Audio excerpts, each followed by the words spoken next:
Yang penting niat. Kecuali belum niat, repot. Nggak ada ketentuan kalau mati ya namanya mati udah niat, kita sudah niat. Barang siapa mati dalam keadaan berniat maka dia akan kembali kepada dalam keadaan telah menyempurnakannya. Gitu juga mati dalam keadaan niat menghafal Quran 30 juz misalnya.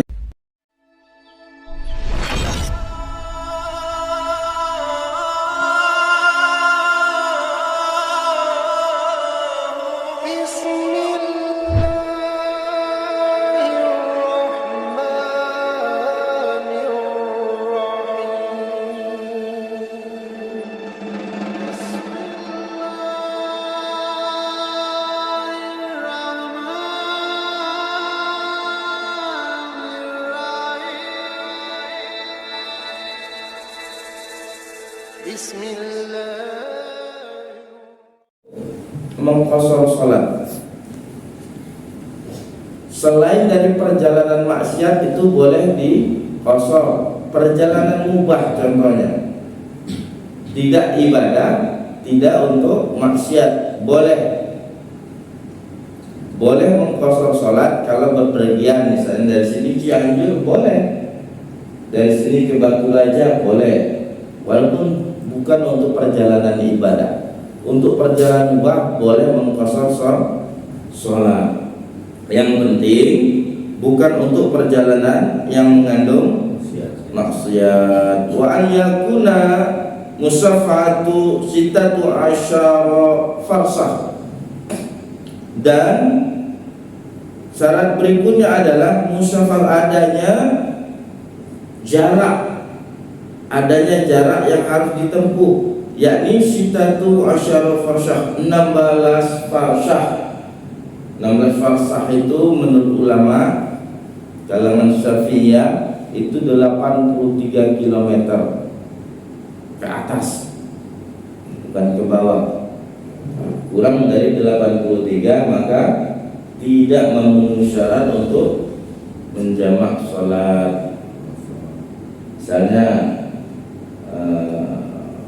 Pak Arif tugasnya di mana? Hanura. Berapa kilo itu kira-kira? Belum cukup, belum bisa untuk perjalanan yang membolehkan dia meringkas sholat. Qashar itu artinya meringkas ya. Dia syaratnya harus 16 farsah, yakni 83 kilo. Siapkan pertanyaan nanti ya. Wa yakuna muaddiya li sholati rubaiyati, dan yang diqashar adalah jumlah yang 4 rakaat. Kalau yang 2 nggak bisa, yang 3 nggak bisa. Adanya jumlah untuk sholat itu 4 rakaat. Kemudian syarat selanjutnya wa an yanwiyal qashar, dan meniatkan qashar ma'al ihram pada takbir yang pertama.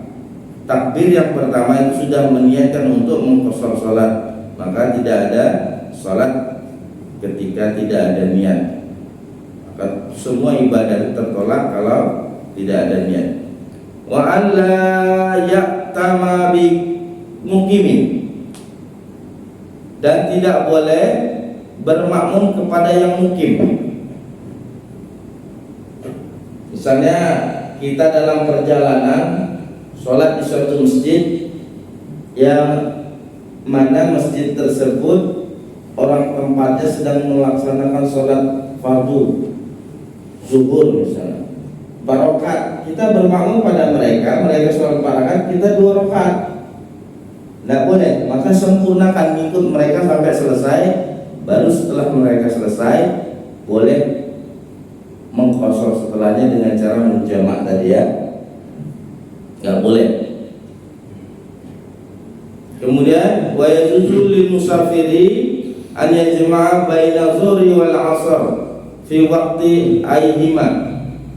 Boleh mengqashar dengan cara menjamaknya sekaligus antara zuhur dan asar fi waktu aihima, di waktu yang diinginkan. Maksudnya di waktu yang diinginkan, boleh di awal, boleh di akhir. Jadi dua salam, zuhur sama asar digabung. Di waktunya kapan? Boleh di waktu zuhur, boleh di waktu asar. Kalau di waktu zuhur disebut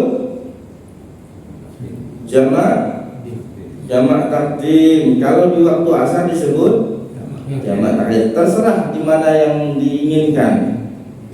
Wa bainal maghrib wal isya, dan antara maghrib dan isya itu masih boleh dijamak, tapi maghrib tidak boleh di qasar, tidak boleh diringkas, nggak ada kortingan lagi. Tapi isya-nya boleh.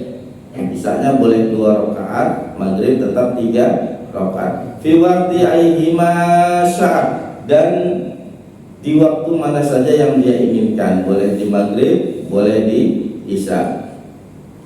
Wa yajuzu lil hadiri, dan diperbolehkan untuk yang hadir. Yang hadir maksudnya di sini adalah orang yang tidak dalam keadaan perjalanan atau berpergian. Maksudnya orang yang di rumah, ini maksudnya. Fil matar, dalam keadaan hujan, orang yang tidak dalam perjalanan tapi dalam keadaan ketimpa hujan yang sangat lebat. Ayat jemaah, dan boleh diperbolehkan untuk menjamak bainahuma, di antara keduanya, fi waqtil awali minhuma. Dan orang yang dalam keadaan hujan lebat, kalau zaman dulu nggak ada payung, apalagi dekat sungai, nyebrang, maka boleh menjamak sholatnya di waktu awal. Ini khusus. Kalau hujan itu nggak boleh di waktu akhir, harus di waktu awal. Misalnya maghrib, hujannya deras sekali, mau ke masjid jaraknya nggak akan ketempuh karena luar biasa deras hujan. Dikhawatirkan maghrib ini walaupun selesai maghrib, hujan belum berhenti sampai isya, maka boleh langsung sholat isya setelah sholat maghrib. Ini tapi zaman dulu ini ya Pak ya, payung belum ada, bahaya masih banyak, hewan-hewan buas banyak. Tapi sekarang kan banyak solusinya. Jadi inilah perkara tentang sholat safar dengan 5 syaratnya.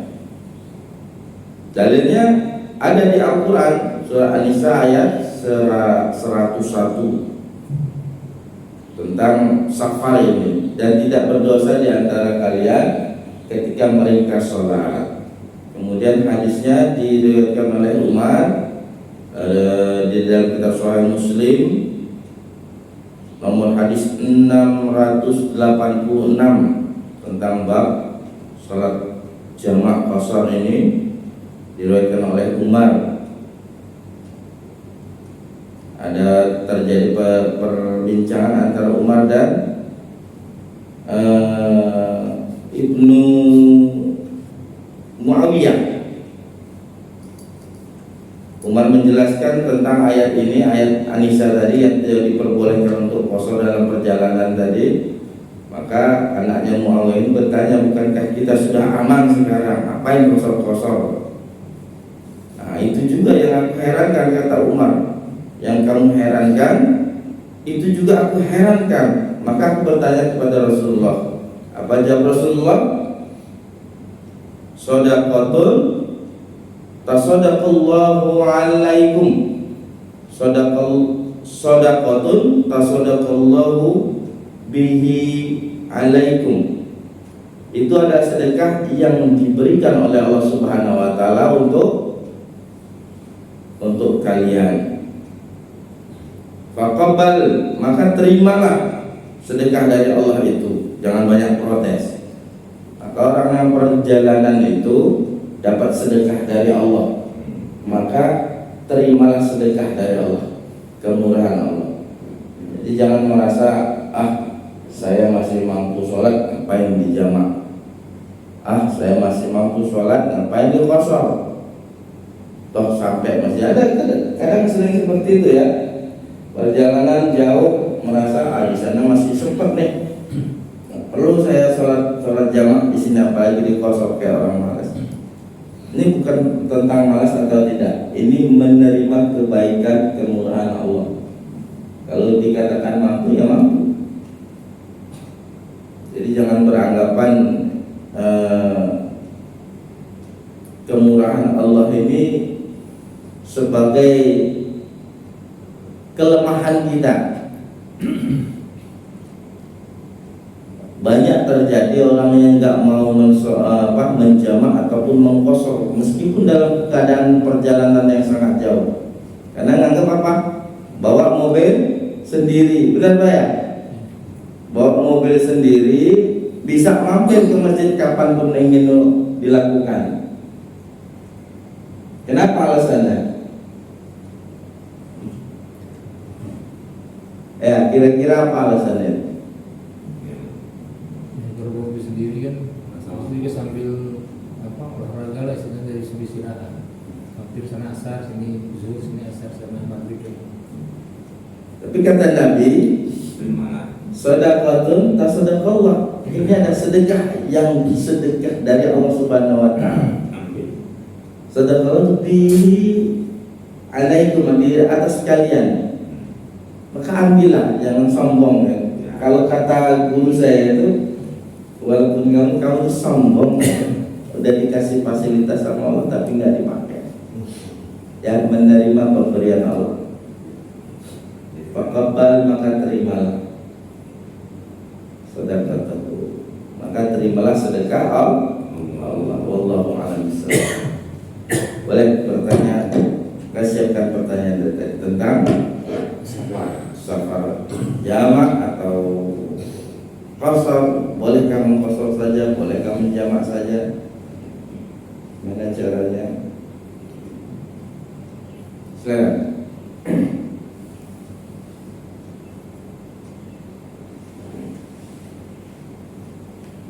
Niat semua kan belum dibacain, belum dikasih tahu.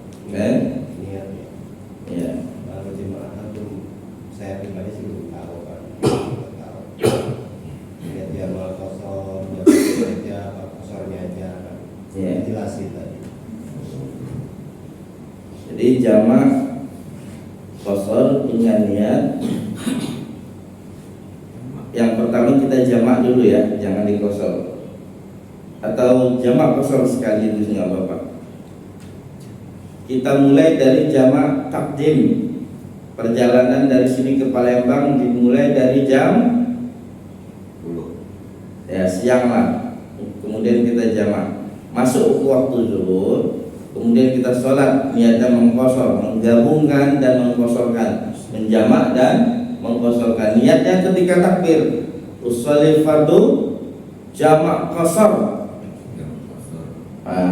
Usolli fardu jamak qasar zuhri wal asr lillahi ta'ala. Sudah selesai. Wal asr boleh, wal asr boleh. Gak usah panjang-panjang niatnya. Usolli fardu jamak qasar zuhri wal asr lillahi ta'ala. Kalau panjangnya nanti sulit pula. Tapi ingat, niat tidak ada hubungannya, lafaz niat tidak ada hubungannya dengan niat rukun yang dimaksudkan ya. Niat itu adalah rukun, tapi lafaznya itu tidak termasuk rukun. Lafaz niat adalah untuk menguatkan niat atau mengingatkan kita itu harus berniat dalam hati. Paham ya?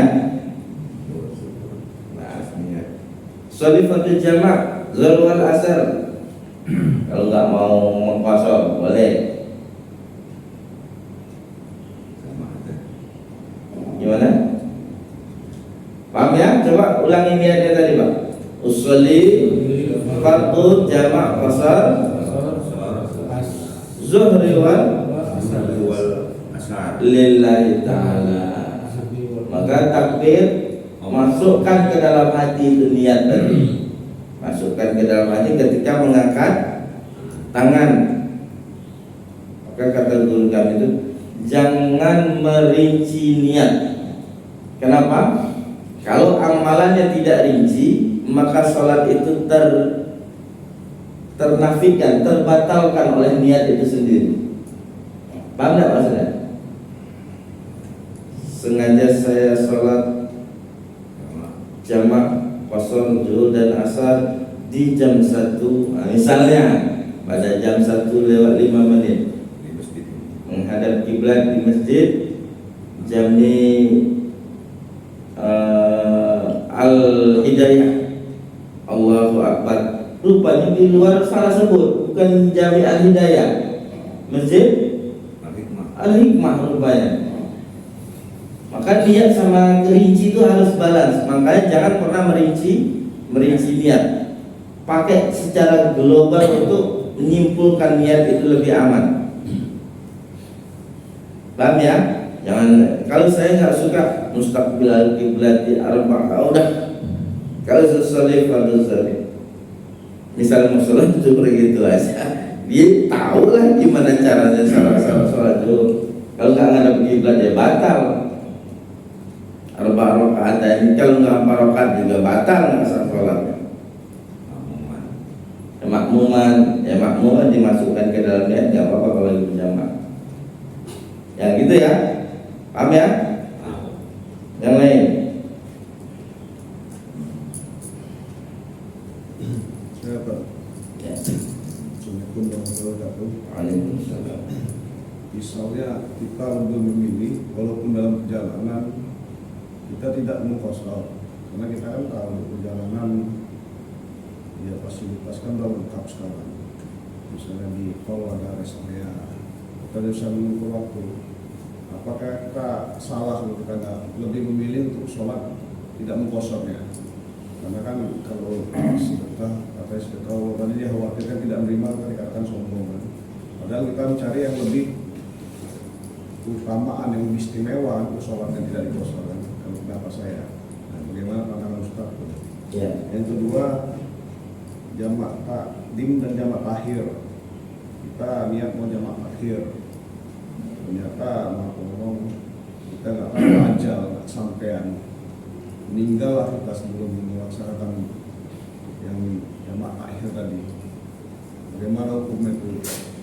Terima kasih. Terima kasih. Assalamualaikum warahmatullahi wabarakatuh. Ya. Kalau bicara lebih utama, ini bagus pertanyaannya. Harus tegas ini kalimat. Ini pertanyaan yang dikatakan oleh Ibnu Muawiyah sama Umar. Kan kita sudah aman, ngapain lagi mau kosor itu? Ini saya juga heran, kata Umar. Langsung saya tanya kepada Rasulullah, apa jawab Rasulullah? Ini kata Rasulullah, ini ada sedekah dari Allah, maka terimalah. Sedekah untuk kalian, maka terimalah sedekah Allah. Maka yang lebih utama adalah, kalau bicara tentang utama, lebih utama menjamak qashar dalam perjalanan. Kalau mau bilang utama, lebih utama menjamak atau tidak? Lebih utama menjamak. Karena ini ada penekanan dari lisan Nabi Sallallahu Alaihi Wasallam bahwa ini sedekahnya Allah, maka terimalah sedekah. Itu kalau bicara lebih utama ya, lebih utama jamak qashar karena dari lisan Nabi seperti itu. Dalilnya apa? Hadis dalam kitab Sahih Muslim, nomor hadis berapa tadi? 686. Coba cek nanti hadis Sahih Muslim 686.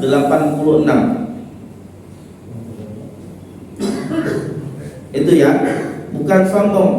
Tapi apa hukumnya ini? Tidak wajib. Kalau kita tidak melaksanakan jamak dan qashar, ini hukumnya tidak wajib. Tapi untuk ketika rombongan ulama-ulama dari luar itu maupun ulama dari dalam, mereka senantiasa mengqashar. Karena Nabi pun mengqashar untuk perjalanan, walaupun masih bisa sholat seperti biasa. Gitu. Yang kita ikutin Nabi. Dan pendapat ini pendapat yang didasarkan oleh lisan Nabi dan pendapat para ulama. Enggak boleh pendapat pribadi pada yang pendapat pribadi ditolak dalam agama, kecuali pendapat orang yang berhak untuk berpendapat, yakni siapa? Orang yang berilmu, yang kadar ilmu sudah membolehkan dia berpendapat. Untuk kelas di Indonesia ini pun belum ada ulama yang boleh berpendapat. Untuk di Indonesia yang berpendapat itu kelasnya kelas mufti, boleh dia mengajukan atau menggoyang fikih itu kalau dia sudah masuk ke dalam ranah keilmuan sekelas mufti, namanya mujtahid. Terus pertanyaan yang kedua, apa tadi pertanyaan kedua? Ya, kita mau jamaah itu cuma ajal sudah belum disebutkan bagaimana hukumnya, apakah gugur kewajiban kita? Iya, orang yang mau menjamak takdim, takhir, lebih utama itu menjamak takdim. Tapi kalau orang sudah berniat karena jarak atau kerepotan atau kesibukan di dalam hatinya, maka diniatkan untuk menjamak takdim. Tapi ada namanya sholat hormatan lil waqt, itu untuk kifarah kalau dia nggak nyampe umurnya. Pernah kita bahas nggak sholat hormatan lil waqt, Pak? Pernah ya, Pak Jan? Sholat dalam keadaan perjalanan, dalam kendaraan, tapi bukan sholat fardu, menghormati waktu sholat. Sholat di atas kendaraan tidak masalah kalau memang darurat. Kalau memang umurnya nggak nyampe, ya maka itu sudah ketentuan dari Allah. Yang penting kita meniatkan dalam hati bahwa setelah sampai kita akan melaksanakan sholat jamak takhir. Maka orang yang mati dalam niat akan dianggap telah menjalankan apa yang diniatkan. Contoh bapak-bapak misalnya semua ini niat semuanya untuk naik haji, mulailah nabung dia 1.000, 2.000, 3.000, baru 40.000 nabung, meninggal. Itu dihitungnya gimana, Pak? Dihitung sudah menyempurnakan niat. Ya, orang yang mati dalam niat akan dihitung sudah menjalankan niat tersebut, karena Allah memanggilnya, ya mau nggak mau. Jadi jangan khawatir pada ya. Yang penting niat. Kecuali belum niat, repot. Nggak ada ketentuan kalau mati ya namanya mati udah niat, kita sudah niat. Barang siapa mati dalam keadaan berniat, maka dia akan kembali kepada dalam keadaan telah menyempurnakannya. Gitu juga mati dalam keadaan niat menghafal Quran 30 juz, misalnya Pak Johan, Pak Ade, Pak D panas niat menghafal Quran 30 juz, misal baru ngapal alif lam mim meninggal, nanti dibangkitkan bersama para hafiz Quran, bahkan hafalannya terjaga.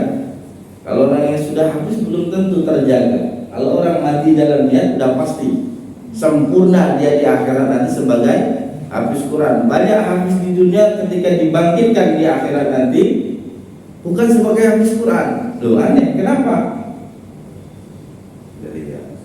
Karena banyak yang mengotori niatnya, pengen dilihat hafiz, pengen dipuji, ya sudah dapat kamu di dunia itu, kata Allah, ya dapat lagi di akhirat, pengen dimuliakan. Tapi orang yang niat dari awal, sebelum mati saya mau ngapalin Quran, toh mati dibangkitkan nanti di akhirat sebagai hafiz Quran dan bersama orang-orang yang hafiz Quran, bahkan lebih sempurna karena belum tercemarkan ya. Makanya banyak-banyak niat baik. Jangan khawatir tentang niat daripada ya, enggak akan ada tuntutannya. Ya men, ini kalau lagi duduk nyantai banyak pertanyaan. Bagus-bagus lagi pertanyaannya kalau lagi duduk-duduk. Yang harusnya dipertanyakan di forum umum supaya orang mengetahui jawaban tersebut. Ayo Pak jangan kemarin banyak tanya.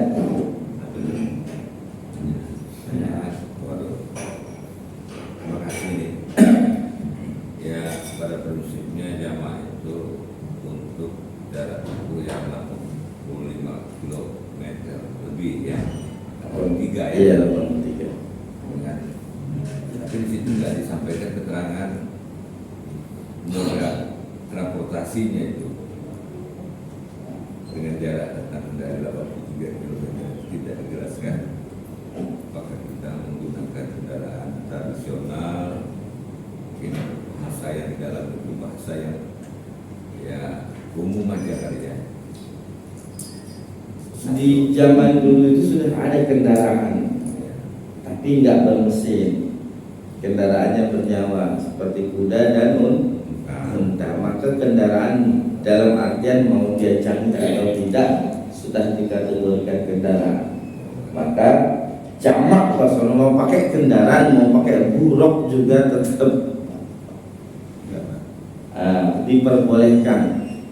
Walaupun misalnya dari sini ke Palembang kita naik buruk 0, sekian detik nyampe, boleh nggak jamak kosong? Boleh. Nah ini untuk penegasan Pak ya. Boleh. Walaupun 1 detik nyampe ke Palembang kita naik buruk misalnya, boleh nggak jamak kosong? Boleh. Yang menyebabkan jamak kosong bukan kendaraannya, tapi perjalanan. Bukan waktu perjalanannya, tapi perjalanannya yang menyebabkan dia boleh jamak kosong. Bukan kendaraan ataupun waktu tempuh. Gitu ya. Jaraknya. Jarak perjalanan dan adanya jarak tadi. Paham ya? Ya. Itu yang pertama, yang kedua, ketika kita menjamak atau kita mengkosor taklimnya di awal, contohnya di waktu zuhur ya, Ya. ikut jamak kosor asar di awal ya, berarti waktu asar itu belum masuk. Nah ketika kita sampai pada tujuan ada beduk atau azan asar, apakah kita sudah memenuhi kewajiban asar apa kita harus sholat asar lagi? Ya. Kasus seperti itu, kalau kita dalam perjalanan yang sudah mencapai 60 farsakh tadi, sampai dalam perjalanan yang dituju, asar belum masuk. Nah, kita dengar asar. Sudahkah kita sholat asar? Bolehkah kita nggak perlu sholat asar lagi? Udah. Itu kemudahan sedekah dari Allah. Nikmatin saja pemberian dari Allah. Kalau kita sholat lagi, Ya nggak ada salah, nggak dosa. Justru gini Pak, Bapak sholat zuhur di sini, imamnya cepat, pas pulang ke sana, di sana di blok, baru azan. Sholat lagi boleh nggak? Boleh. Mau 3 kali sholat zuhur pun boleh, asal berjamaah.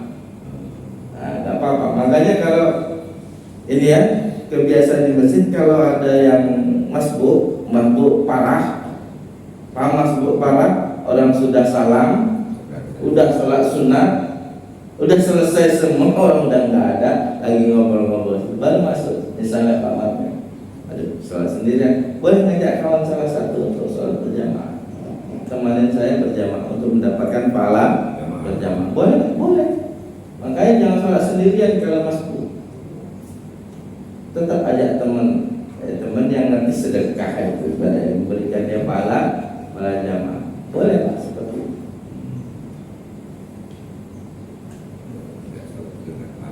Enggak sholat nggak apa-apa. Sholat gimana? Ya nggak apa-apa juga.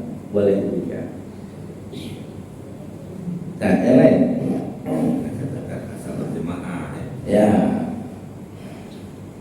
berjamaah ada alasannya gitu. Ya, Kalau sholat jalan tahu kosong itu apakah harus di masjid? enggak. Ya, sholat itu enggak mesti di masjid. Masjid dalam artian yang kita pahami ya, sebenarnya di seluruh bumi ini ada tempat sujud kecuali tempat buang air. Disebut masjid. Masjid itu artinya tempat sujud. Nah, kalau yang seperti kita pahami, boleh nggak masjid sholat jamak qashar itu di luar masjid? Ya boleh. Di hutan juga boleh, di lapangan boleh. Kalau misalkan di dalam kendaraan kan Nggak boleh. So, tidak ada sholat fardu dalam kendaraan. misalnya kayak naik kereta atau pesawat kan ada yang 24 jam, 12 jam dia kan nggak bisa gimana? Ini yang harus dipertanyakan Pak Johan. Ya. Jadi tidak ada sholat fardu dalam kendaraan karena Nabi tidak pernah melakukannya. Yang pertama. Kedua, pernahkah Nabi sholat di atas kendaraan? Pernah.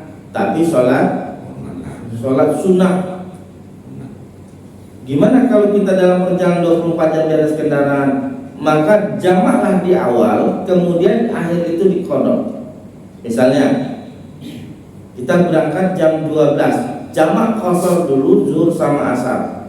Sisanya kalau sampai lagi jam 12, maka jamak lagi nanti di akhir.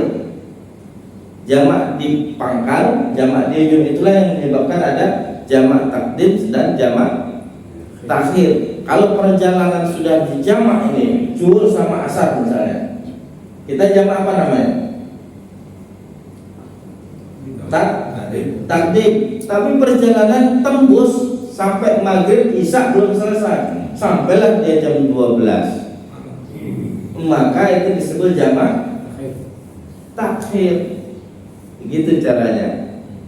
Tak perlu memaksakan diri sholat di atas kendaraan, karena syarat-syarat ketentuan sholat itu tidak terpenuhi. Apa salah satunya? Berdiri di atas buminya loh, gitu. Kemudian menghadap kiblat. Tapi boleh nggak sholat? Boleh.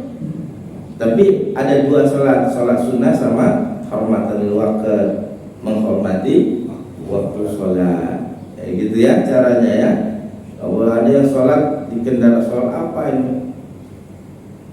Yang kemarin tuh kalau haji itu, nah itu ya, yang haji itu ya di sholat di atas kapal itu. Dalam fikih itu nggak ada sholat di atas kendaraan itu. Kapal tayamumnya benar sah. Di sholat fardu yang dikatakan sholat fardu yang tidak ada, Nabi tidak pernah melaksanakan. Tapi sholat di atas kendaraan boleh, asalkan dia bentuknya sholat sunnah. Nabi pun pernah sholat di atas unta. Tapi ketika sholat fardu, Nabi turun dari unta, gitu. Paham ya? Yang lain? Balik, kayaknya kamu ditanya. Cukup ya semua? Wallahu a'lam bishawab. Subhanakallahumma wa bihamdika, asyhadu an la ilaha illa anta, astaghfiruka wa atubu ilaik. Assalamualaikum warahmatullahi wabarakatuh.